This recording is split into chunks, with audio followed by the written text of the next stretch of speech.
There are things in the Bible that are absolute facts in the sense that we have so much other data points around this that substantiate this. Okay, my head's exploding right now.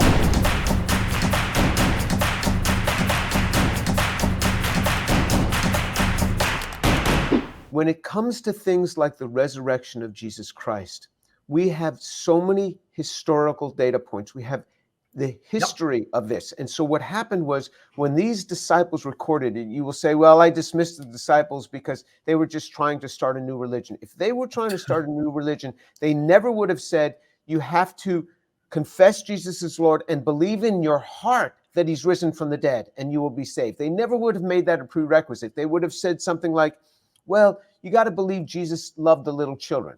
Okay, that's easy to believe. They would have gone with something that's far easier to believe. Why would they say something like this? And it wasn't just this, is that they saw him risen from the dead. For me, I believe Jesus has risen from the dead. I believe it. I would be willing to die for it, but that's nothing unusual. Many people would be willing to die for what they believe. They didn't die for what they believed to be true. They died for what they knew to be true. Yes. They saw it with their own eyes. Nobody dies for what they know to be a lie. Some of these disciples were boiled in oil. The extra biblical accounts tell us. When the oil's warming up, they would have said, psych, April Fools.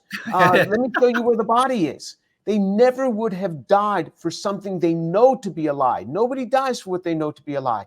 Then you have the other historians. You have Josephus writing about this. You have Tacitus writing about this, and how these people went to their death, that they would not deny it, that they had seen Jesus risen from the dead. How it's described how he invites Thomas to stick his finger in the holes in his hand. He says, come here, stick your hand in the hole in my side. His whole hand goes in there. No imposter is walking around with a hole in his side big enough for a man to insert his hand and inviting people to insert his hand. This was Jesus risen from the dead. So there are things in the Bible that are absolute facts in the sense that we have so much other data points around this that substantiate this. Okay, my head's exploding right now. I mean, I just want to go in all sorts of directions. I love everything you're saying.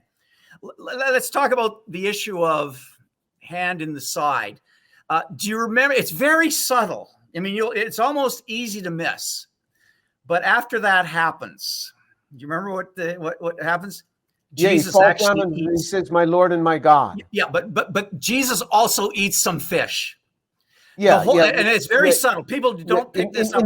In Luke, he ate some fish. That's right. He eats some John fish. Is where he stuck in the hand. That's right. Okay, so you're correct. Sorry, but the point being, he ate some fish. It was not a mirage. Very, very subtle evidence to say, yes, you're not dreaming this up.